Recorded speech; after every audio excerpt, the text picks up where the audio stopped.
Hi, everybody. Thank you for being here today and on Zoom. For those who do not know me, I'm Emily Allred, and I am on the KW leadership. Welcome to our first team meeting of February. I have a few announcements to make. Our friend Kim Baber, who's at the front desk, is having her surgery tomorrow at Duke Medical Center.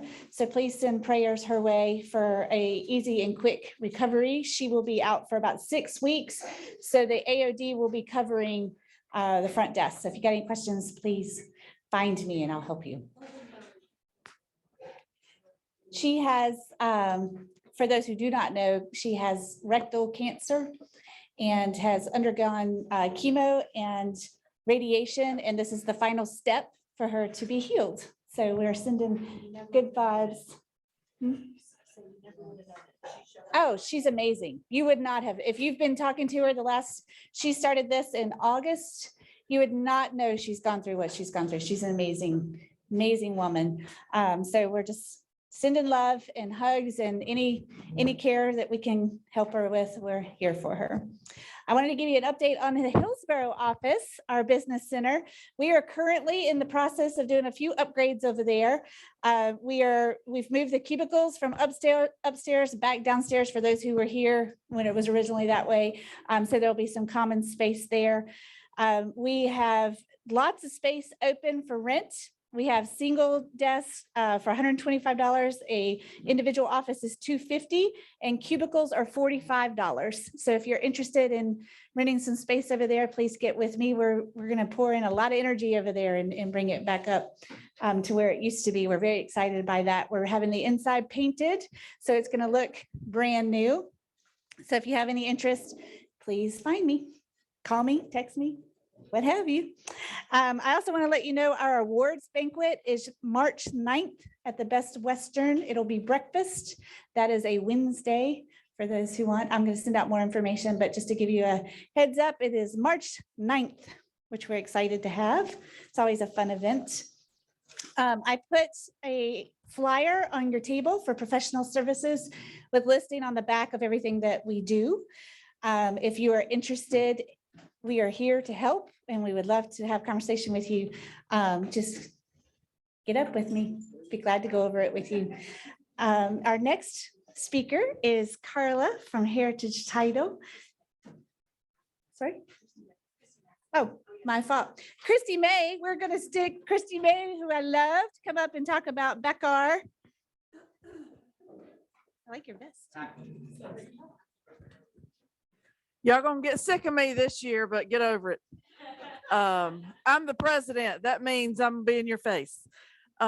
Just in case, this is like Association of Realtors for Dummies 101. Just in case you've heard the term BACAR and you don't know what it means, each of you have a flyer and we're going to put it on Facebook as well and email it because we're going to inundate you with this. It is your local association of realtors. It is the local people that make decisions for you. So I gave you all this flyer of why you should participate. And I'm not going to go through all of it, but it's basically so you can get information about the decisions that are being made for you and your clients, so that you can develop skills to better you and your business, and so that you can build relationships. And I don't know about how you do business, but I prefer to work with someone that I know and trust and have a relationship with. And being involved in the Association of Realtors, as well as in the things that we do in our office, is the best way to do that. So I encourage you to be involved. And if you say, well, how can I be involved? I can tell you. First of all, you can start by coming to our luncheons. And our next one will be next Thursday, the 10th at 11:30 at Grill 584. And for those of you that have been in the past, we know that they have gotten common and boring, and I apologize. We are working on trying to make it better and more of a benefit to you. So instead of complaining, please come to me with suggestions, because I would love to know how we can help you want to participate and be involved, because our goal is to be a benefit to you. So if you have suggestions, please let me know. And then last thing real quickly is be on the lookout for where planning, if you don't know what the board does or the committees that we have or what we do and how we can help, or if you want to know more about that or maybe how to get involved, we're going to be doing a lunch and learn, and I don't have those dates yet. So just be looking out for that, as well as sharing some information about, you know, what we are, the committees that we have, and how we serve you as the realtors. So I appreciate y'all. Thank you. And I love you.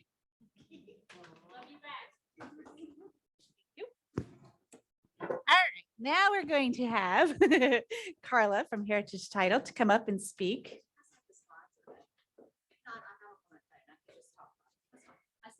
You sent them to Jonathan. We do not have your slides. It's totally fine. Okay, I'm sorry. No worries. No worries. So just, yeah, just listen. You can just listen today instead of having a visual too. So I just did a couple of title tidbits for first day of February that I just wanted to, I'm going to make it a little interactive, and I know you guys are eating. So, but just play along with me if you don't mind. I like to come in and talk to you guys. And for those of you who don't know me, again, I'm Carla Campbell. I am the agency marketing officer for Heritage Title, and Heritage is your strategic business partner for the title portion of the closings. So everybody in the room knows right now, we've been talking about this for a while, although there's some new faces today. So good to see you guys. That in North Carolina, you have an attorney portion of the closing and a title portion of the closing, and we do the title portion. And that your buyers have the right to select their own title company. You do not have to use who the attorney suggests. So that's why I'm here to talk to you guys about that today. So one of the other things that I always like to do is bring a little bit of knowledge about some things that you might have known but have forgotten. So in North Carolina, I think I might have lost them. No, there it is. I have a question. Does the buyer have to buy title insurance in North Carolina? No, that's correct. But the lender will require a lender's policy if they're borrowing money. But the owner's is always optional. However, it is highly recommended. And should you guys be recommending it to them? Yes, yes. Do not ever or don't ever tell them that they shouldn't get it. The other thing that I was going to just mention is quickly is, who knows how long owner's title insurance lasts? Anybody? Anybody? Sure, somebody's got a guess. Somebody just take a guess. 30 years. Good. That's a very good guess. However, it's the entire time they own the home. The entire time. They have to buy it once. If they refinance, they may have to buy a lender's policy again, or they would have to buy a lender's policy again, but not the owner's policy. Two more questions. Well, that kind of answered it. So again, you don't have to pay for it, but one time. It's very low in North Carolina. And you buy it when you buy the home, and it lasts for the entire time that they own the home. And then they can give that policy as a reissue discount during the first 10 years if they sell the property, so the buyer can get a reissue discount. So that's good to know. All right. So thanks for your time today. Great to see you. Please eat those brownies. There's enough for a small army. And I cannot take them home to my house because I'm starting my diet as of yesterday. So January was too hard. All right. Thanks, guys. Great to see you.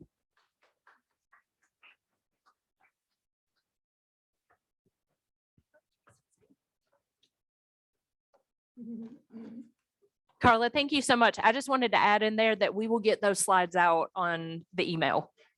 That way they can see it. Come on down to The Price is Right. I'm going to make a quick adjustment up here. Our folks, you may stand behind the table or in front of the table so that our folks can see you. Stay here. Thank you. All right. Happy New Year, everybody. I think this is the first time I've had the opportunity and the privilege to address you all this year. So happy New Year. I know it's February 1st, but it is still a happy new year. So I'm here to talk about what we did last Thursday as a part of our Glad You Asked. We had our E&O rep, Paul Bondi, to come in and talk about E&O insurance and why you need it. So the topic of that was what you need to know about E&O. And let me tell you, It was really good. So I cannot regurgitate everything that Paul discussed with us because it was a lot and I'm not the expert on E&O. So I am going to encourage every single one of you and those in Zoom land, go out there on the KW Central NC YouTube channel and look for the video on what you need to know about E&O. But there are a few points that I'd like to just let you know about that Paul discussed. Our very first question to him, Tiffany and I put together some questions. The very first one we asked him was, what's the best way to avoid an E&O claim? If at all possible, can we avoid it? So his response was, the best way to avoid an E&O claim is to assume that you're going to get sued in every transaction. If you keep that point in the back of your mind, someone could sue me or someone could complain or file a complaint with the commission. That is the best way to avoid a transaction. He discussed and talked about going over and beyond in your transactions. Well, what does that mean? He said over disclose. Ask questions to your seller when you're listing that property. Keep digging deeper. If they say they've done repairs, well, great. Do you have a copy of the receipts? Do you have invoices? When did it happen? So over disclose, ask questions, okay? The other thing is, I'm just gonna give you a list. Again, go watch the video.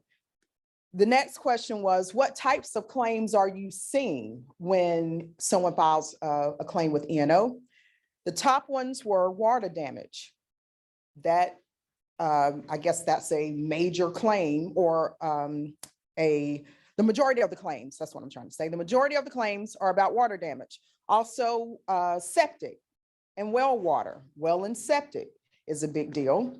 He sees a lot of claims regarding the HOA. Interesting, HOA, the assessments. Also, permits and property usage is a high number of claims, and bodily injury.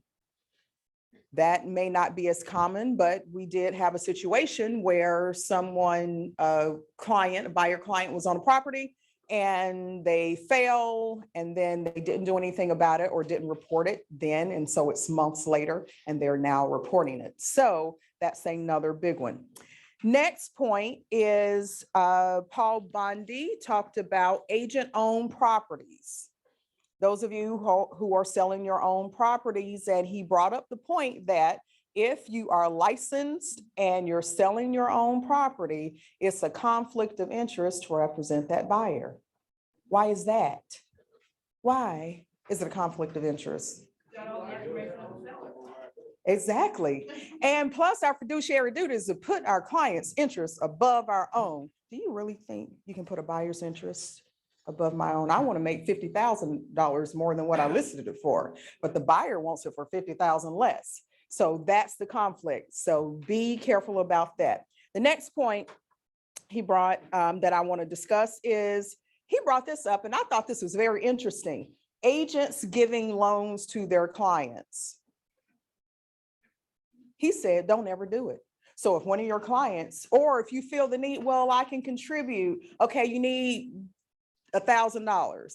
I'll give it to you. Well, you can't do that. You just can't give it to them out of your pocket. Remember, all monies exchanged has to show up on that closing disclosure. So giving loans to clients are a no-no. Don't ever do it. Point number 4. This is a good one. And Cindy Dudley is so funny because she emailed me after she watched the video this weekend. And so you can thank her for bringing this point up.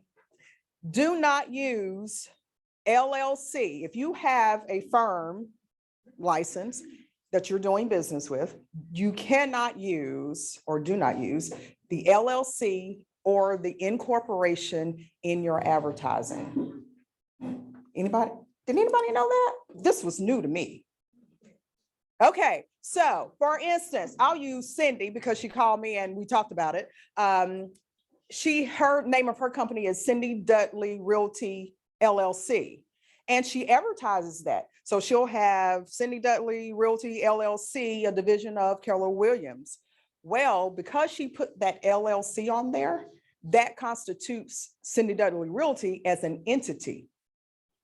If you get sued, guess what? You just brought another entity into the mix. Not only is it the Market Center, not only would it be Cindy, but now it's Cindy Dudley LLC, and there's no E&O to cover that. It's not only if you put LLC? LLC, Cindy Dudley Realty, she's okay. All right. It was on her Facebook page. It was on her Facebook page. It was on several places. She was about to have some new things made. And it is now changed. And it is now changed because of that. Yes, sure. So if the E&O had been in the name of the LLC, which you have been Good question. So Carla asked if the E&O had been in the name of the LLC, would she have been okay? Yes. So if you have a company that you're doing business through under Keller Williams, you need to have E&O insurance for that firm if you're going to advertise it. Okay? I'm not the expert, but I'll try to answer questions. Yes, ma'am. Regardless if you advertise or not, Mm-hmm, if there is a claim, mm-hmm. would the customer or client or whomever come after our LLC or us personally? And what if they do? Because one of the reasons why we do LLCs Mm-hmm. is to protect our personal Mm-hmm. assets. Mm-hmm. So So let's see if I can say this for Zoom land. And I think hopefully I can. So the question is, isn't the point of creating an LLC or corporation the point of protecting the agent? Am I right in that? for the agent's assets. The agent's assets are being protected. And yes, but again, we don't know who a client is going to sue or file a claim against. They may see Tammy Fox LLC on your car and say, oh, I'm going after that too. But if that entity does not have E&O, then you're, yeah, I didn't want to say that. I heard somebody say it. I think what you're saying, Uh-huh. and it's more of a question, Okay. is that because Keller Williams has us personally Mm-hmm. under the E&O insurance, Mm-hmm. that if they come after us, the agent, and if they come after Keller Williams, the firm, Mm-hmm. E&O is protected. That is correct. However, if we have an LLC, which I do, Mm-hmm. then they could Mm-hmm. go after the LLC Mhm. as well. Mm-hmm. That is correct. Now, because we have E&O under our personal name, Mm-hmm. As a part of the Market Center. our personal assets at that point are not, I mean, because Keller Williams is the firm, they can't come after us individually, correct?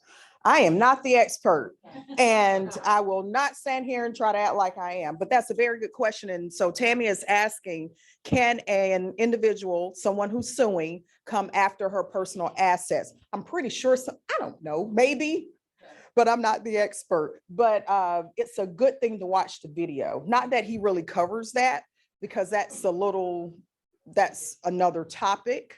Yes. Oh, you have a question. Okay.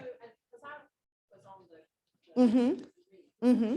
I think the biggest point you were saying Mhm. is if you advertise. That's right. You will be denied Mhm. a claim for the company for Keller Williams firm.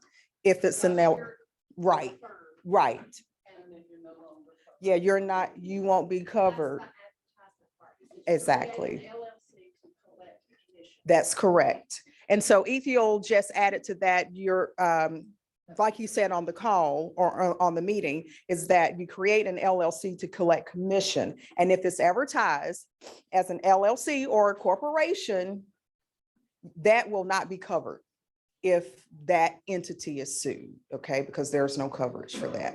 Okay, I know that opened up a can of worms, but go watch the video. Last point. All right. Also brought up this, what should we be reporting to E&O? And this is a big one. This is big. If you suspect someone is going to file a claim or a complaint with the commission or going to sue, or if they're threatening, you got to report it. He gave an example of there was a claim that was denied, and it was a true claim. It was denied because a client walked in to the person at the front desk and complained to that person at the front desk and left some papers there. Well, the receptionist there at the time forgot about it and didn't do anything with it. So it came up to where they really did need to file with E&O. And guess what? They found out that the receptionist knew and denied it.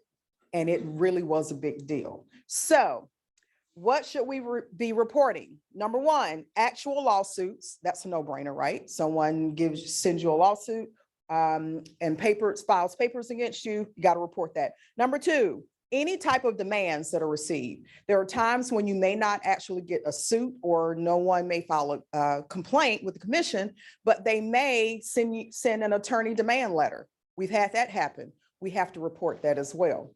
Number three, threats received regarding a potential claim. If someone says, I'm filing a complaint with the commission, you have knowledge of it and it's not reported, and they actually file a complaint, and then we try to send it to E&O and it comes out that we already had knowledge but didn't report it, denied.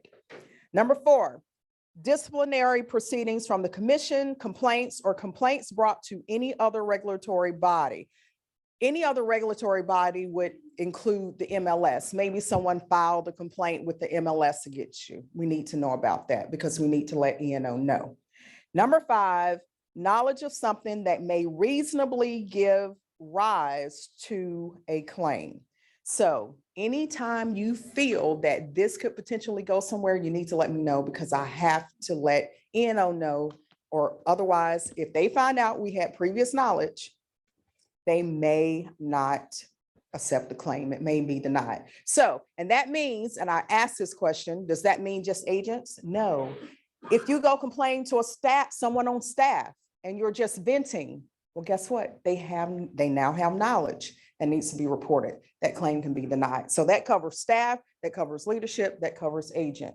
If you talk about it to someone else and a claim happens, they may deny that. Okay. All right. Again, I'm not the expert on this. You got to go watch the video. So I encourage everyone to go out there and look for what you need to know about E&O. It's on our Facebook page as well. So no excuses. You can find it. Thank you. Thank you, ma'am. That was excellent.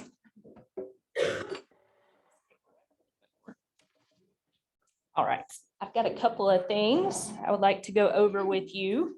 The first is our productivity coaching program.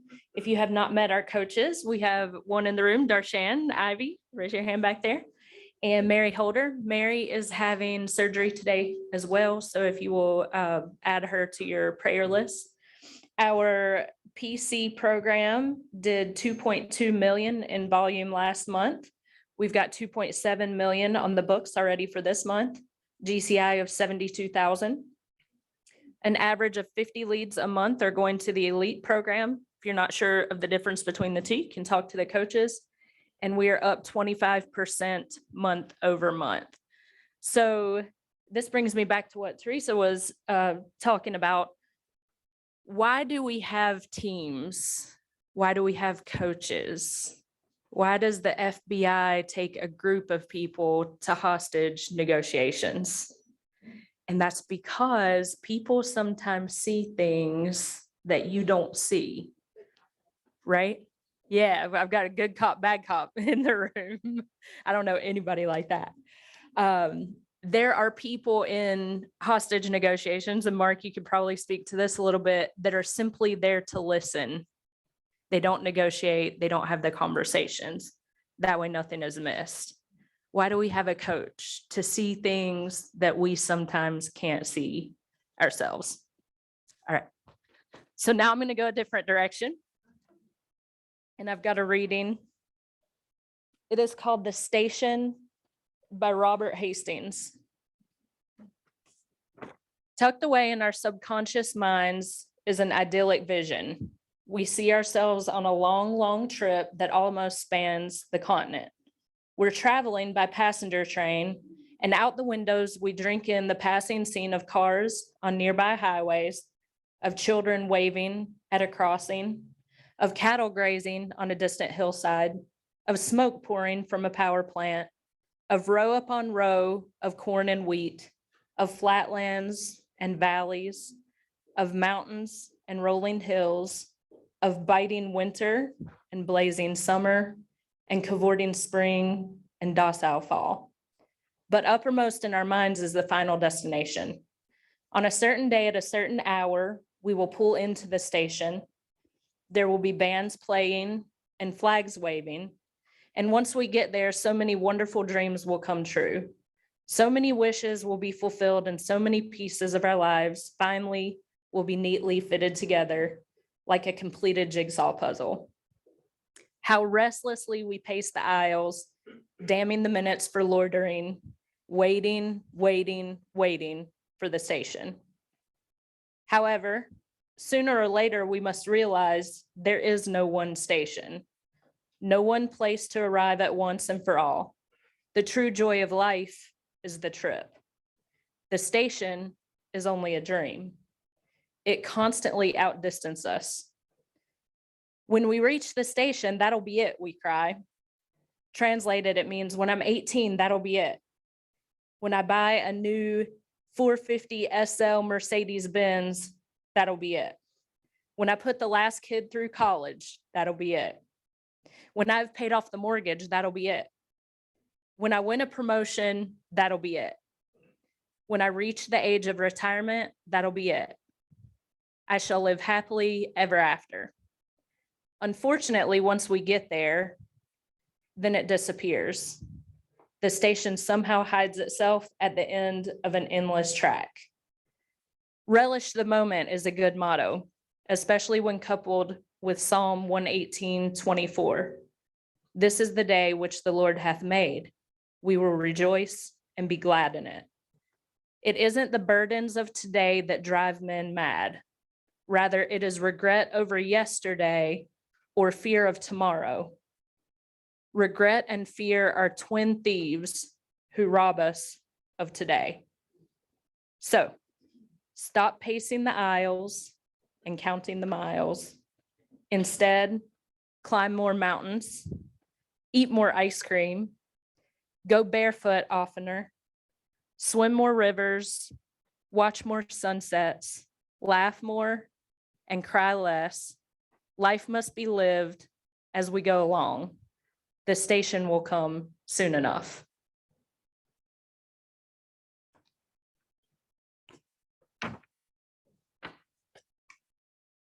There's a book called $1 Million Habits by Robert Ringer. And one of the habits is the present living habit. So if you've got a pen or your phone, you want to take notes, I want you to write these questions down. These aren't questions that you'll answer in the moment. This is what guides you to the present living habit. What do I enjoy?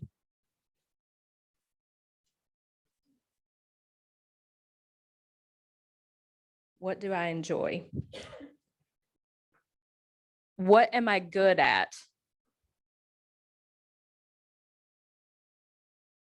What am I good at?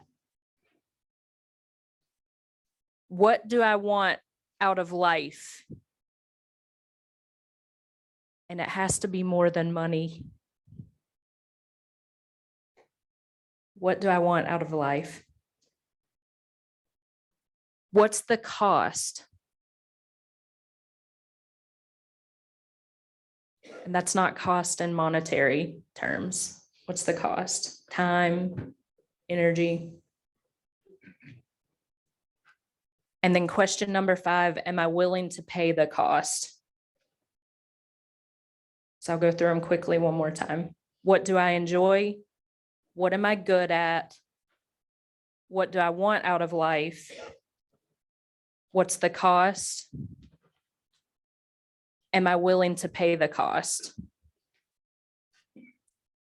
And I've got some tips for you as you think about this, journal around it, meditate around it, whatever it is that you do. Take your time, really think about it. Write it down. Unclear writing is unclear thinking. And if your thinking is unclear, that's where it all starts from. Avoid discussing. The more you discuss these 5 questions with other people, the less the answers are truly yours.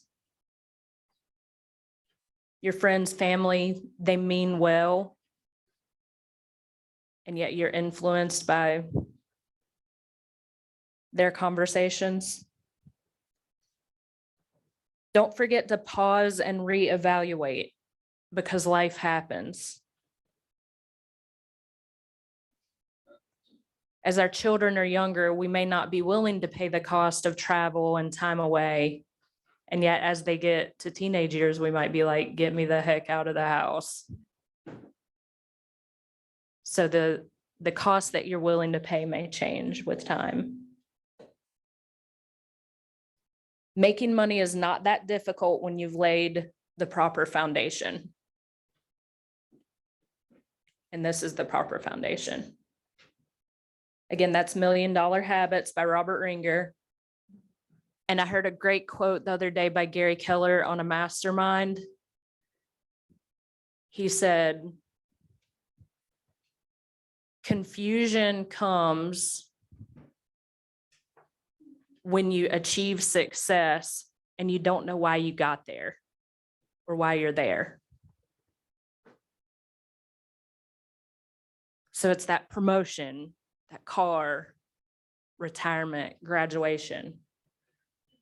And if you're not sure why exactly you're there, it's actually a lot of conflict. So tell me what you heard today. I see everybody very internal right now. What's standing out to you?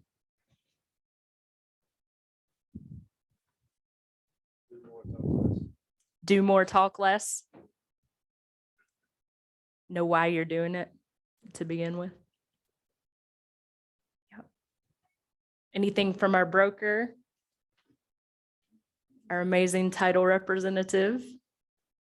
Things stand out? Do we have some advertising to change? E&O insurance to purchase?